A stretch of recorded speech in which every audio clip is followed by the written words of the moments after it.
Snoop to find salaries? I'll post them for everyone. My wife and I run a balloon decor company. Yes, that's a real thing. And yes, we love it. We create custom installations for parties, events, businesses, weddings, you name it. Over the years, we've built a small team, 8 people total, who are smart, creative, and most importantly, kind. Early on, we decided that hiring the right kind of person was more important than hiring the most experienced. So we came up with our one unbreakable hiring rule: no mean people. It took a while to realize how necessary that rule was, and her name was Erin. Erin was a walking contradiction. On paper, she had the qualifications we needed: a solid resume, some customer service experience, a little sales history. But in practice, she was the reason we finally learned that being qualified doesn't mean someone fits your team. She joined our small sales department, which had 3 people total, and from day one, she rubbed people the wrong way. Erin had this way of acting like she was doing everyone else a favor just by showing up. She talked down to the other sales reps, acted cold toward our creative team, and sometimes even snapped at customers. We're not just a vendor, we're often part of someone's special day, and Erin just didn't get that. To make matters worse, she made mistakes. Often, some were small and fixable. Others cost us real money. Misquoted orders, double-booked events, or invoices sent with the wrong pricing.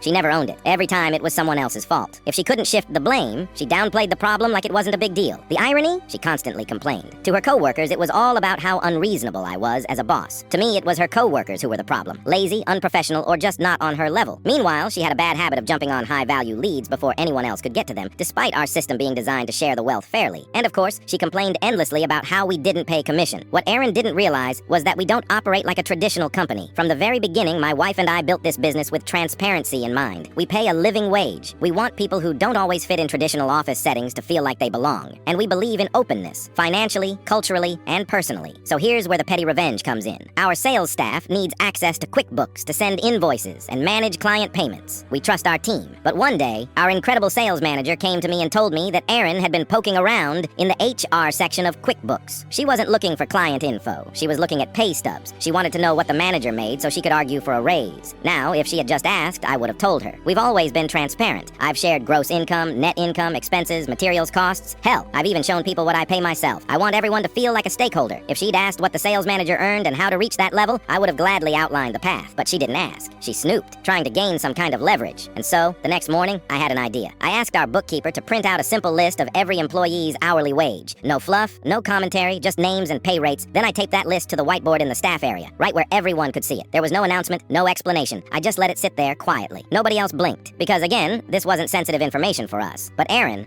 looked like she'd been slapped across the face. And within a few weeks, Erin was gone. After she left, I wrote up a Who We Are mission statement and pinned it next to the whiteboard. It includes our promise of wage transparency, financial openness, and teamwork. And in bold capital letters right at the top, it says what we now live by every single day: no mean people.